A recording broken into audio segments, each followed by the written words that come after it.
भित्रा दगड. चंदन नावाचा एक खूपच नावाजलेला शिल्पकार होता. तो अतिशय सुंदर सुंदर मूर्त्या बनवत असे. दूर दूरवरून लोक त्याच्याकडे मूर्त्या घ्यायला येत असत.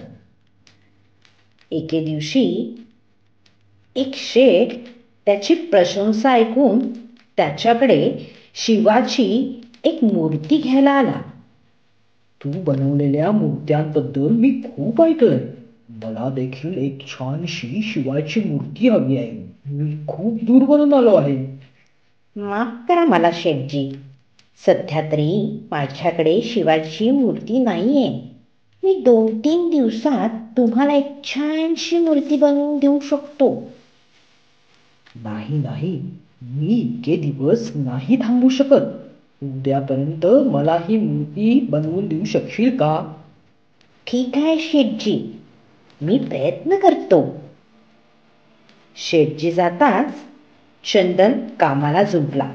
त्याला लवकरात लवकर शेठजींसाठी मूर्ती बनवायची होती.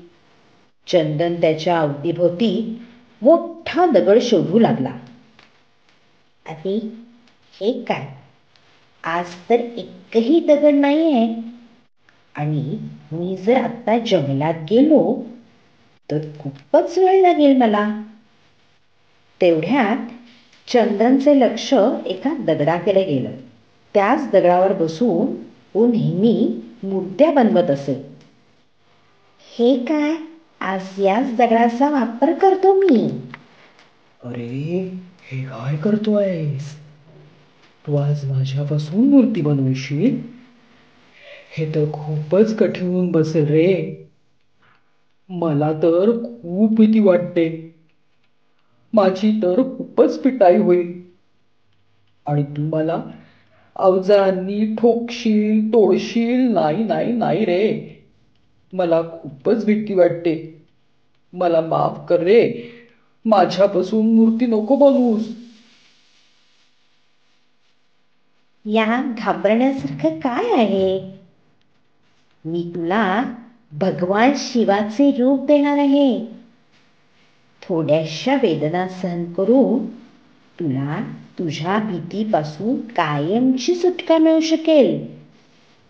मग लोक तुला देव समजून तुझी पूजा करतील. आणि तू भंगलास तरी ते तुला फेकून नाही देणार. एखाद्या नदीत किंवा वाहत्या पाण्यात विसर्जित करतील. तुझा सगळीकडे जय जयकार होईल. घाबरू नकोस असा, सगळं काही ठीक होईल. खरंच? तू खरं बोलतोयस? मग ठीक आहे. चल, तू माझी छानशी मूर्ती बनव. भगवान शिवाची मूर्ती बनव. आणि अशा रीतीने चंदनने त्या दगडाची भीती कायमची काढून टाकली आणि त्याला एका सुंदर मूर्तीचे रूप दिले. कळलं का मित्रांनो? अडथळे पार केल्यावरच आपल्याला यश मिळू शकतं. आवडली गोष्ट तुम्हाला? मग आपल्या किड्स लर्निंग फॉर फन या यूट्यूब चॅनलला लाईक, शेअर आणि सबस्क्राईब करायला विसरू नका बरं का.